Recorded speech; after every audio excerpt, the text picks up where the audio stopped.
Another game changer in my work with kids has been with limit setting. Okay.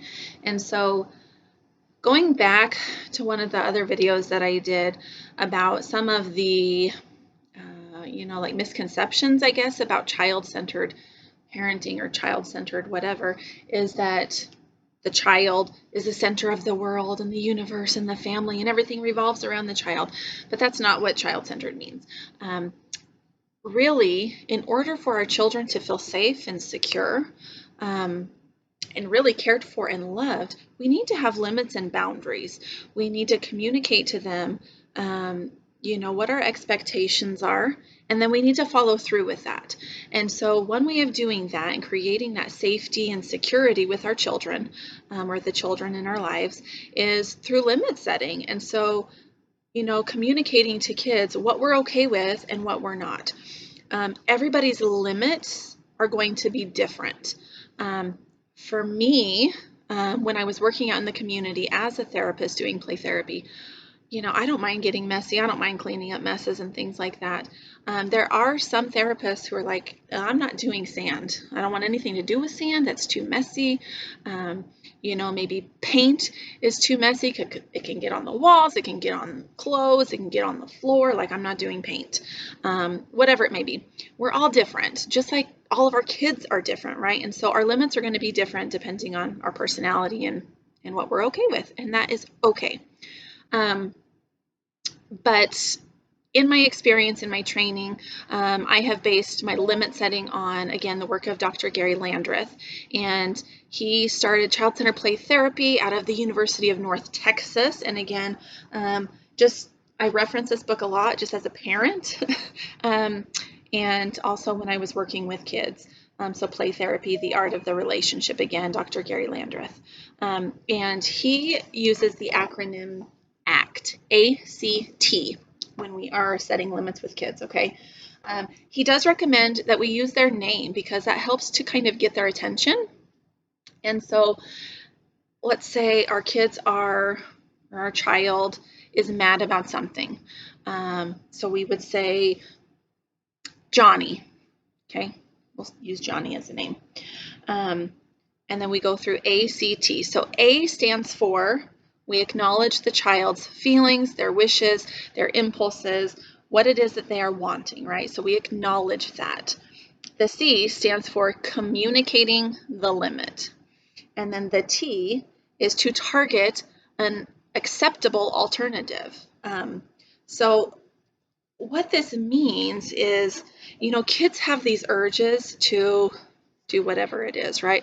Whether it's to punch somebody, whether it's to scream, whether it's to throw a desk over, whatever it is, right? We have these urges, and kids are used to adults in their lives telling them no, or to stop it, knock it off, sit down, stop it, don't do that. And so they're used to being shut down.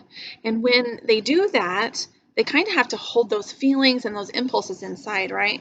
And we all know what happens if we're not able to express our feelings or our desires or whatever, kind of build up, right? And then at some point, we're going to have an explosion because we haven't been able to get that out and express it in an acceptable way or in any way. And so we hold on to it, and then it just builds up, and it's not good when the buildup gets to be too much to hold in. And so instead of saying, stop that, knock it off, don't do that, be quiet, whatever it is, we want to, with that T part of ACT, we want to target an alternative way for them to get out that impulse, that urge, that feeling, whatever it is they are wanting to do. And so a limit might sound something like this. Johnny, I can see that you're frustrated, but I am not for hitting. You can go and hit the couch pillow and pretend that it's me, right?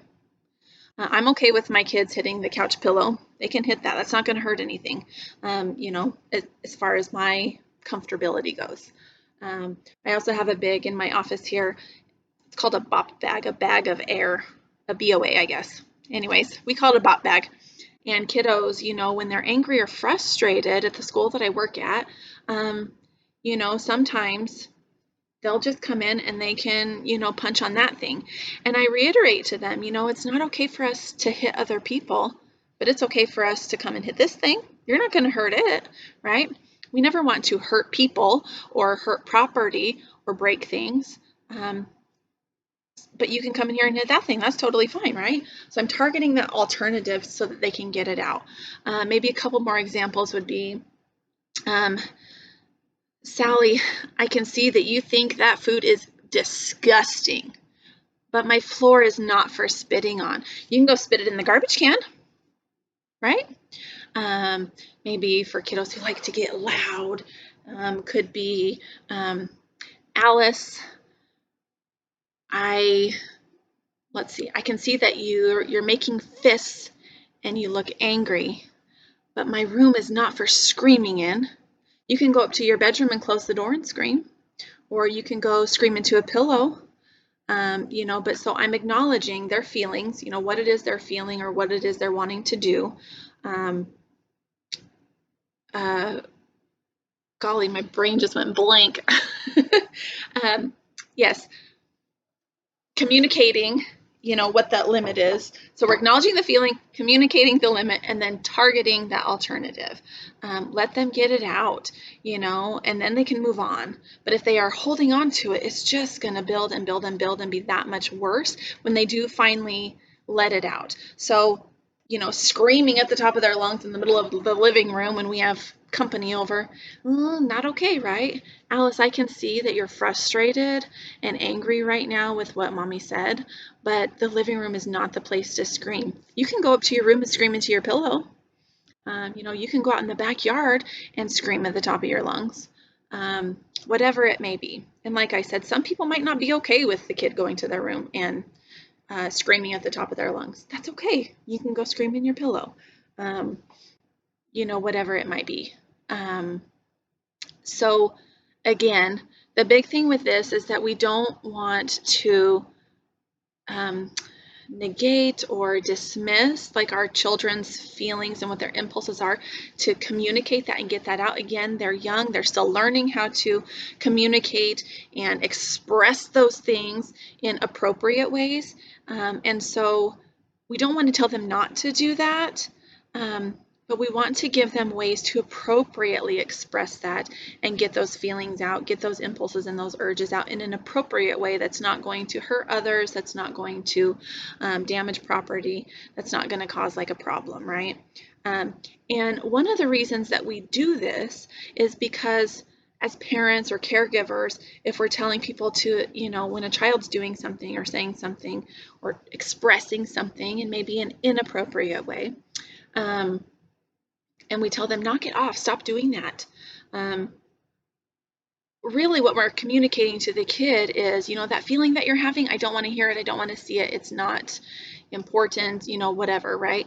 And so they can take that and internalize that, and then they stop trusting, that little voice inside of themselves that's telling them how they're feeling and that they need to express it, right?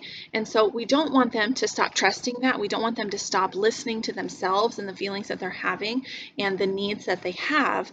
We just want to help encourage them and provide them with opportunities to express those things in appropriate ways. So I can see that you're mad, but I am not for hitting. I'm not for yelling at. The chair is not for throwing. You can go over to the bot bag and pretend that it's me, or you can go punch the couch pillows and pretend that it's me. You can go throw the ball at the wall to get out that, burst of, you want to shove your brother or sister, you can go throw the ball and bounce it off the wall, right?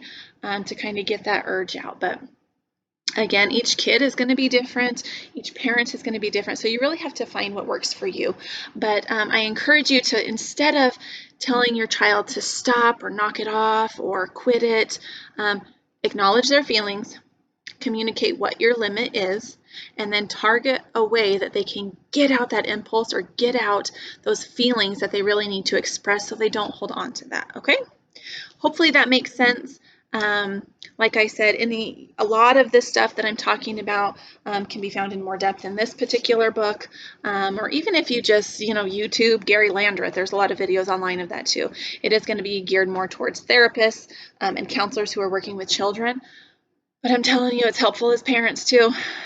So check that out. The other thing that I was going to mention too is that Dr. Garry Landreth has a video, and it is called Choices, Cookies, and Kids, I believe.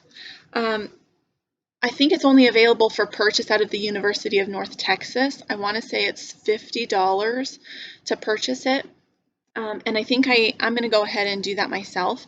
But he really explains how choices and limits and things along those lines, kind of the stuff that I've already been talking about, can be really helpful. And he's just a fun guy to listen to, really funny and just charming and adorable. So, if you're interested in that, feel free to check that out. That will kind of reinforce and reiterate some of the stuff that I've been talking about. And I'm hoping maybe in the fall that I can purchase that and do like a family viewing night here at my school or someplace in West Ada. So, anyways, just thought I'd throw out that resource as well. But I will see you again soon with another topic or another tip or trick to try out. See you soon.